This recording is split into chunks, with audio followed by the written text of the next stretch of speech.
Selamat berjumpa lagi di pembelajaran IPA untuk tingkat SMP kelas 9 kurikulum 2013. Untuk materi kali ini tentang kemagnetan dan pemanfaatannya bagian yang kedua. Semoga nanti kalian bisa memahami materi dengan mudah. Dan untuk persiapan, silakan untuk menyiapkan buku dan alat tulis untuk meringkas materi dan mengerjakan soal. Indikator pada pembelajaran hari ini yaitu menjelaskan pemanfaatan medan magnet pada migrasi hewan. A. Burung, B. Ikan salmon, C. Penyu, D. Lobster duri, dan E. Tubuh bakteri.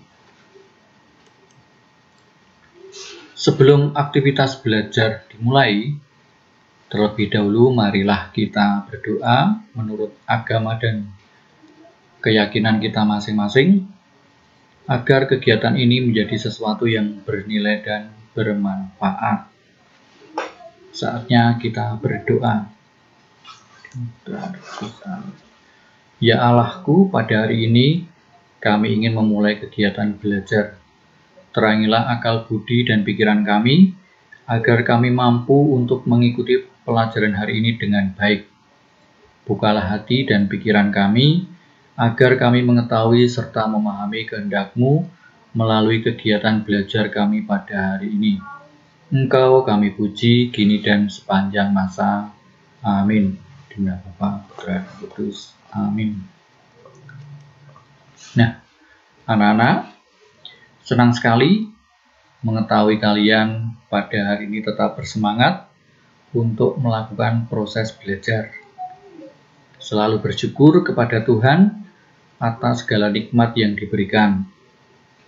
Jagalah kesehatan, mengingat saat ini coronavirus sedang mewabah. Jangan lupa untuk lakukan perlindungan diri dengan cara rajin mencuci tangan, memakai sabun, dan mengenakan masker kesehatan. Nah, pernahkah kamu melihat hewan-hewan yang sedang bergerak untuk mencari mangsa atau bermigrasi? Seolah-olah hewan tersebut telah mengetahui arah gerakannya, bukan? Apakah kamu juga mengetahui cara hewan mencari mangsa atau bermigrasi? Nah, salah satu cara hewan mencari mangsa atau bermigrasi adalah dengan menggunakan prinsip kemagnetan yang akan kita pelajari bersama. Apa yang dimaksud dengan migrasi? Nah, dengan ini saya akan menjelaskan. Migrasi itu dilakukan hewan melalui jalur yang hampir sama setiap tahunnya. Beberapa hewan yang sering melakukan migrasi adalah burung, ikan salmon, dan paus. Jadi binatang-binatang itu hampir di setiap tahun selalu berpindah tempat dengan jarak yang sangat jauh. Hewan mampu mendeteksi medan magnet bumi karena di dalam tubuh hewan tersebut ternyata terdapat magnet. Nah, fenomena ini yang dinamakan biomagnetik. Bumi juga mengandung magnet. Nah, medan magnet bumi itu dimanfaatkan untuk membantu dalam hal menentukan arah migrasi, kemudian mempermudah mencari mangsa, dan menghindari musuh. Jadi antara magnet yang ada di tubuh hewan itu nanti akan berinteraksi dengan magnet bumi. Ya, jadi ada interaksi antara magnet bumi dengan magnet yang ada di tubuh hewan. Migrasi burung. Nah, ini ada gambar, silakan diperhatikan. Ada sekelompok burung yang melakukan migrasi, berpindah tempat dengan jarak yang sangat jauh. Nah, burung itu ternyata tidak akan tersesat. Mengapa? Karena di dalam tubuh burung itu terdapat partikel magnetik yang dapat menciptakan semacam peta navigasi, yaitu dengan memanfaatkan medan magnet bumi. Jadi ada interaksi antara partikel magnet yang ada di tubuh burung dengan medan magnet bumi. Nah, ini telah dibuktikan dalam sebuah penelitian, yaitu seekor burung merpati yang pada zaman dulu itu digunakan untuk mengirim surat ke alamat tertentu. Burung itu di kepalanya dipasang sebuah magnet. Dan apa yang terjadi? Ternyata burung merpati tersebut kemudian tiba-tiba kehilangan arah dan tidak mengetahui jalan pulang. Nah, dari hal ini kemudian disimpulkan bahwa di dalam tubuh burung tersebut sebenarnya ada magnet yang berinteraksi dengan magnet bumi. Nah, magnet itu akan kacau arahnya jika di tubuhnya diberi magnet luar. Itulah pemanfaatan magnet oleh burung, di mana burung melakukan migrasi. Jadi partikel magnet yang ada di tubuhnya itu nanti akan menciptakan sebuah peta navigasi. Lalu yang kedua, migrasi ikan salmon. Ikan salmon itu adalah ikan yang hidup di Samudra Atlantik dan Samudra Pasifik.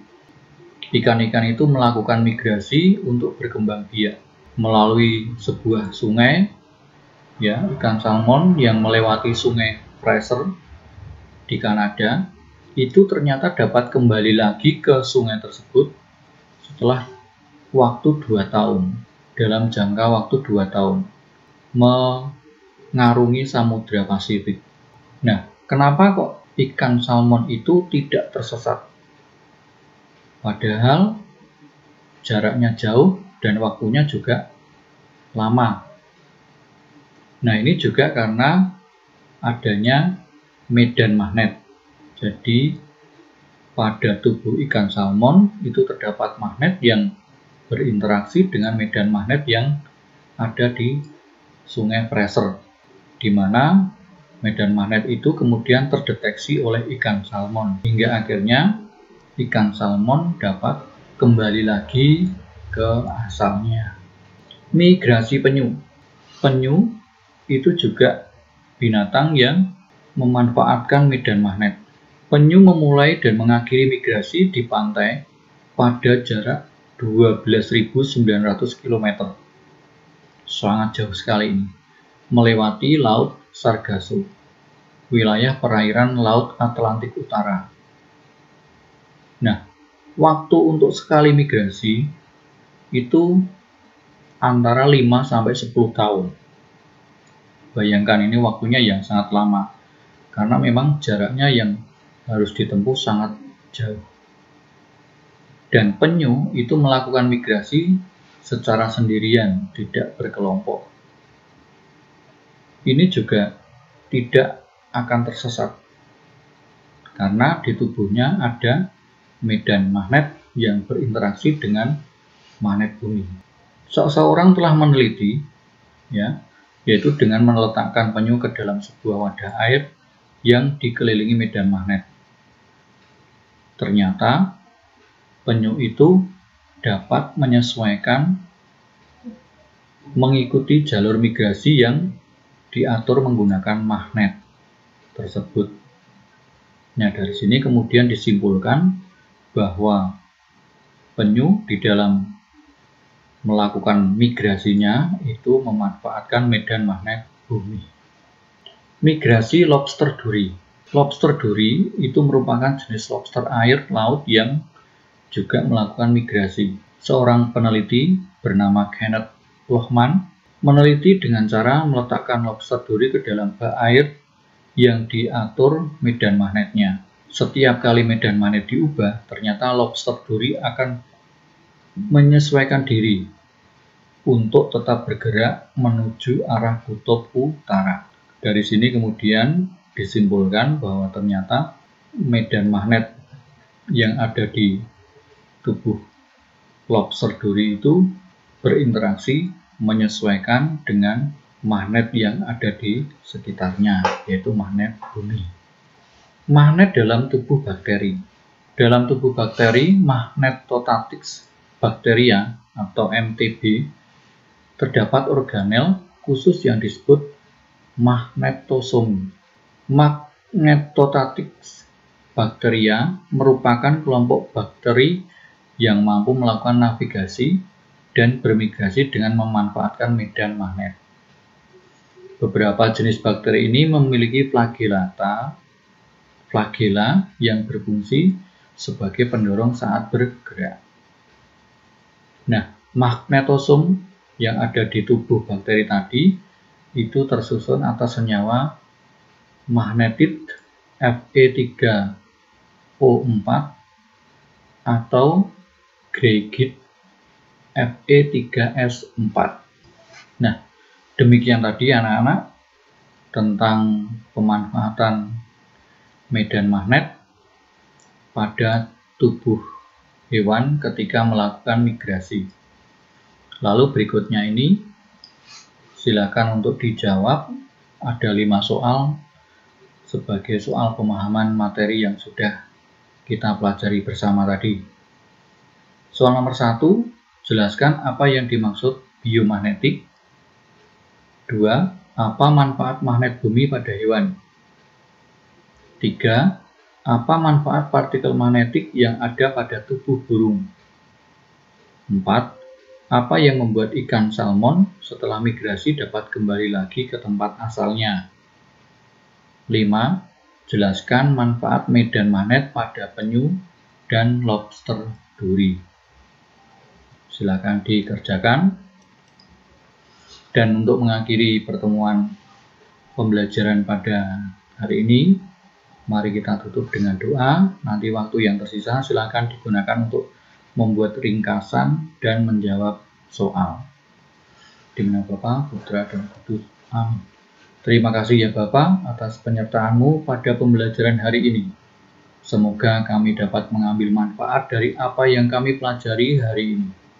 Kami mohon terangilah akal budi kami dan bantulah kami, agar segala kesulitan dalam belajar tidak membuat kami mudah patah semangat, akan tetapi justru akan membuat kami semakin bersemangat. Amin. Dengan Bapa, Putra, dan Roh Kudus.